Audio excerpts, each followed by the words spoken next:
तो स्वागत है आपका हमारे इस Next.js 14 ट्यूटोरियल सीरीज के इस वीडियो में, जिसमें हम देखेंगे कि Next.js में राउटिंग क्या होती है, किस तरीके से काम करती है और भी बहुत कुछ। और आने वाली वीडियो में हम देखेंगे कि कितनी रिएक्ट आपको आना चाहिए Next.js सीखने के लिए। तो चलिए स्टार्ट करते हैं हमारा वीडियो।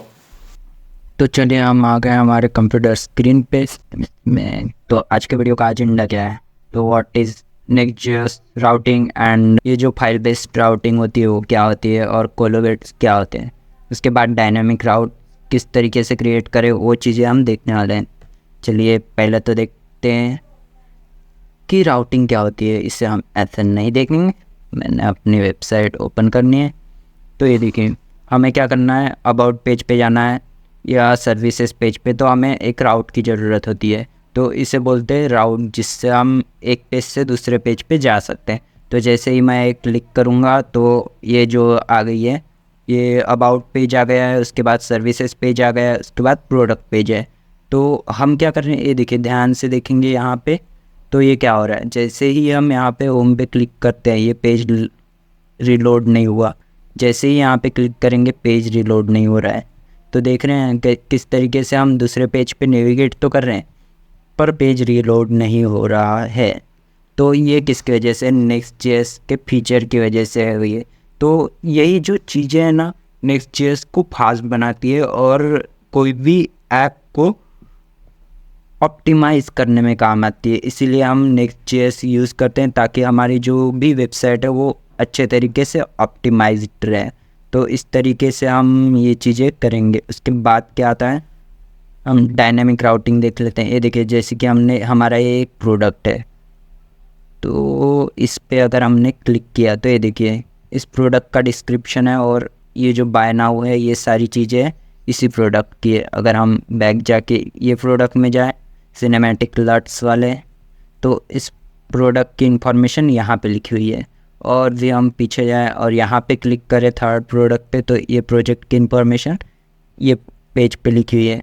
तो ये जो तीनों पेजेस थे वो डिफरेंट पेजेस नहीं है, वो सिंगल पेज है जिसमें सिर्फ ये जो इंफॉर्मेशन है वो चेंज हो रही है। तो हम देखेंगे कि ये चीज़ कैसे करें डायनेमिक राउट्स की हेल्प से। और तो चलिए हम इसे हमारे प्रोजेक्ट में देखेंगे, जो कि हमने फर्स्ट वीडियो में क्रिएट किया था। कौन सी कमांड रन करके, npx create next app dot, या तो आप प्रोजेक्ट का नाम डाल सकते हैं।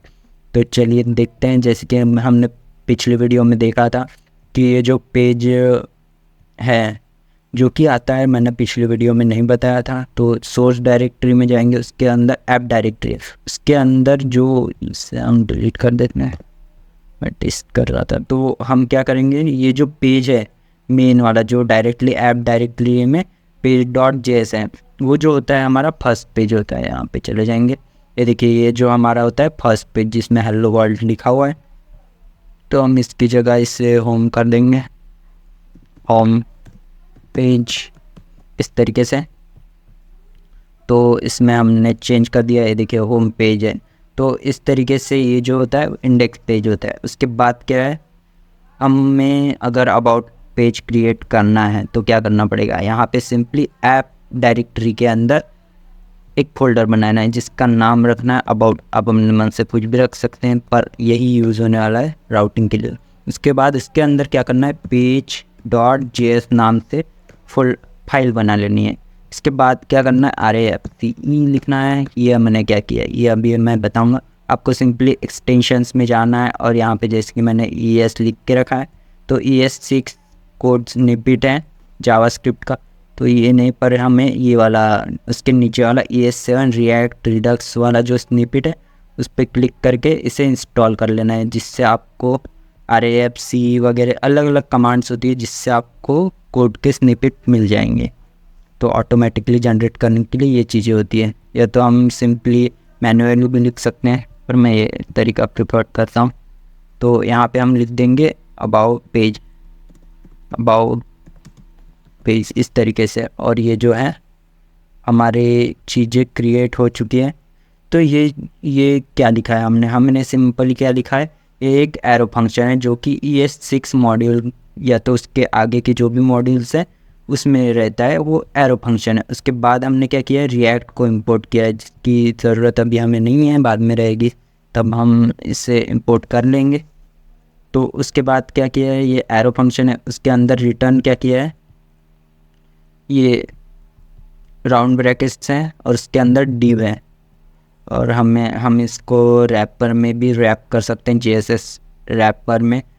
इसके बाद में या तो आगे कभी भी मैं एक वीडियो लाऊंगा जिसमें React.js के बारे में रहेगा, पर उसमें उतना ही React.js रहेगा जितना Next.js सीखने के लिए ज़रूरी है। एक्स्ट्रा का मैं कुछ भी ऐड नहीं करूँगा ताकि आप डायरेक्टली React की जगह नेक्स्ट पे शिफ्ट हो। पर मैं सजेस्ट ये करूँगा कि आपको React.js पूरा सीखना होगा, क्योंकि उससे आपके जो बेसिक्स हैं वो स्ट्रांग हो जाएंगे। तो चलिए हम अपने प्रोजेक्ट पे ध्यान देते हैं। तो ये पेज है, तो हमें क्या करना है, अगर हम सबसे पहले तो ये यहाँ पे आपको कमांड लिखनी है npm run dev नाम से। मैं ये देखिए यहाँ पे मैं एक एक्स्ट्रा का टर्मिनल ऑन कर रहा हूँ। सिंपली npm run dev ये कमांड लिखते ही और एंटर करते ही आपको जो है आपका प्रोजेक्ट रन हो जाएगा लोकल होस्ट 3000 पे। तो ये हमारा प्रोजेक्ट रन हो चुका है, 3000 पे ही है। तो उसके बाद हमें क्या करना है, अगर अबाउट पेज पे जाना है तो अबाउट और एंटर कर देना है। तो हमें क्या मिल जाएगा, अबाउट पेज। ये जो है हमारा अबाउट पेज मिल चुका है। तो आपको सिंपली ये काम करना है कि अबाउट पेज आ गया है। तो हमने पहले जो राउटिंग है वो क्रिएट कर ली है, जैसे कि इसमें क्रिएट किया था, बट यहाँ पे हमें पेज रीलोड करना पड़ रहा है। ये चीज़ हम आगे में चल के देखेंगे कि कैसे पेज रीलोड ना हो।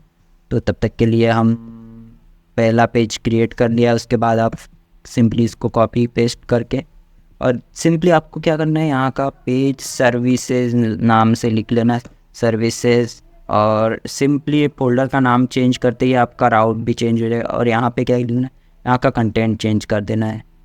तो यहाँ पे मैं सर्विसेज पेज लिखूँगा, सर्विसेज, और यहाँ पे एंटर हिट करते ही यहाँ पे अबाउट की जगह हमें क्या लिखना है, सर्विसेज। सर्विसेज जो हमने फोल्डर का नाम दिया है वही हमारा क्या हो जाएगा, राउट हो जाएगा। कोलोगेट हम इसे ही बोलते हैं।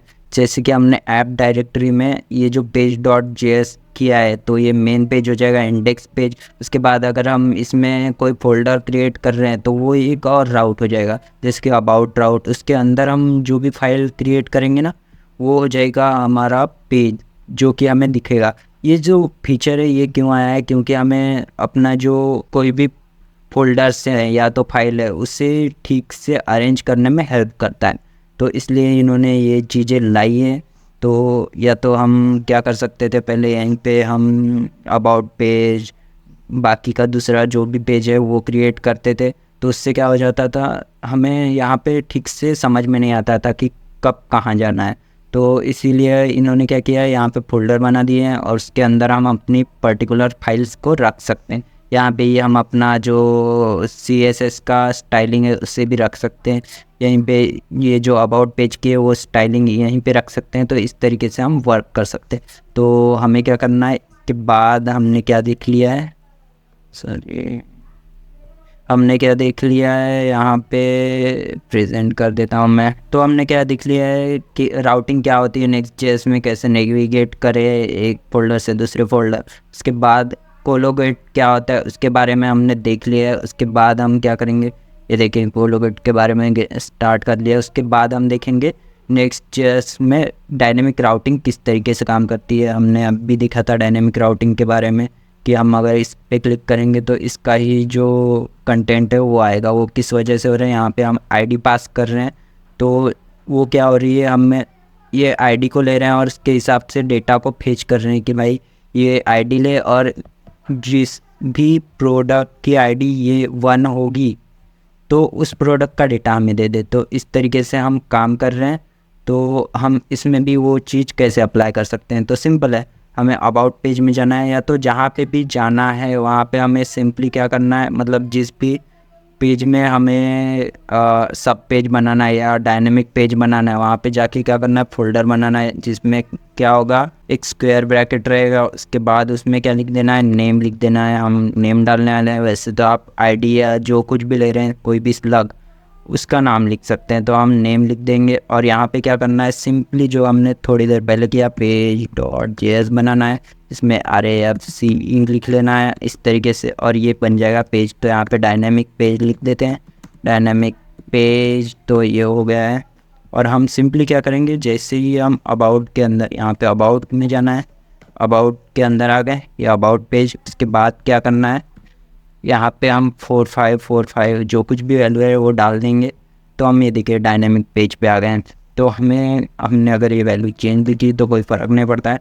तो हमें इस वैल्यू को अगर लेना है कि भाई ये वैल्यू है हमारी, तो हमें देना तो पड़ेगा। तो किस तरीके से इस वैल्यू को हम रिट्रीव करेंगे, तो हमें सिंपली क्या करना है, कर्ली ब्रैकेट लगाना है, उसमें परम्स नाम लिख देना है, परम्स। उसके बाद क्या करना है, कॉन्स्ट लेना है, कॉन्स्ट यहाँ पे नेम करके लिख देंगे, कुछ भी जो है आपका वो लिख सकते हैं। तो यहाँ पे हमें परम्स लिखना है, डॉट नेम लिख देना है, क्योंकि हमने ये जो फोल्डर का नाम मतलब राउंड ब्रैकेट में वो नेम दिया, इसलिए हमें नेम लिखना है। तो इसके अंदर क्या आ जाएगा, हमारा नेम जो कुछ भी हम डालेंगे। तो इससे सिंपली हमें क्या करना है, कर्ली ब्रैकेट्स के अंदर डाल देना है, ताकि हम यहाँ पे ये देखिए 44S जो कि हमने यहाँ पे डाला है, मैं अपना नाम डालूँगा यहाँ विशाल, इस तरीके से। ये देखिए यहाँ पे विशाल आ गया है डायनेमिक पेज। तो इसकी जगह हम क्या डालेंगे, हेलो विशाल, हेलो विशाल, इस तरीके से। तो यहाँ पे क्या आ जाएगा, हेलो विशाल। अगर कोई दूसरा नाम डाला है, समीर ले लेते हैं, समीर, तो यहाँ पे समीर आ जाएगा। तो इस तरीके से हमारी जो डायनेमिक राउटिंग है वो काम करती है। तो हमने सारी चीज़ें आज की देख ली है, और आगे आने वाली वीडियो में हम क्या करेंगे, और भी चीज़ें देखेंगे, जो कि होगी ये जो डायनेमिक राउट्स है उसके बारे में। और इसको ही लेके हम एक प्रोजेक्ट भी बनाने वाले हैं, जिससे आपकी स्किल्स जो है अच्छे से ग्रो हो सकती है। तो thank you for watching our video. अगर आपको वीडियो अच्छी लगी हो तो लाइक करें, कमेंट करें अपनी प्रॉब्लम, ताकि उसका सॉल्यूशन मैं नेक्स्ट वीडियो में दे सकूं। और अगर आपको ऐसी वीडियो देखते रहनी है तो हमारे चैनल को सब्सक्राइब करें।